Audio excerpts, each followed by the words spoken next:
really. Yung mga par, kamusta? Ang pagsanib puwersa ng mga Pinoy boxer. Pero bagong lahat mga idol, suportahan nyo naman ang ating channel. Maraming salamat po.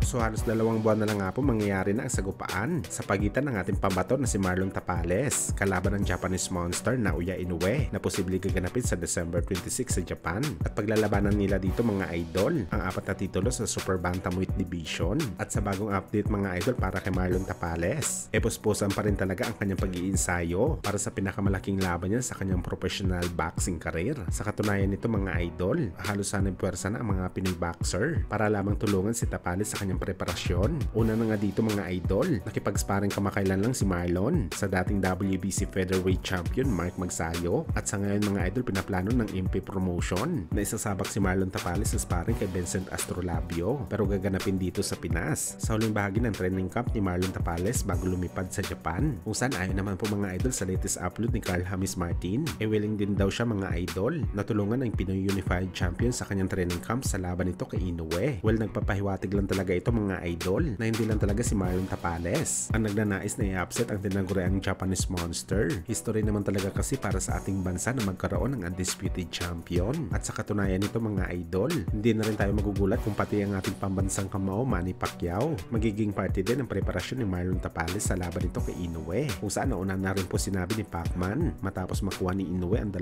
titulo kay Fulton na excited na daw siya sa bakbakan ni Marlon Tapales at Inoue. At alam nyo ba mga idol, basta karangalan para sa atletang Pilipino at sa Pinas ang pag-uusapan. Isa talaga si Boss Manny sa nagpupush dito na kunin ang tagumpay. At isa pa mga idol, malaking tulong din para kay Pacman ang panalo ni Marlon Tapales kay Inoue, dahil under ito sa MP Promotion para mas lalong makilala pa ang company ni Pacman na sa kanila nanggaling ang fighter na tatalo kay Inoue. Well, gayon pa man mga idol, hindi pa rin natin maikakailan na mahirap talaga kalaban si Inoue. Hindi talaga natitinag ang Hapones kahit sino man ang kanyang kalaban. Focus palagi ito sa kanyang goal, ang in-knockout kung sino man ang kanyang kalaban sa lona. Kaya sobrang malaking tulong para kay Tapales ang matinding ensayo kasama ang mga pambato natin.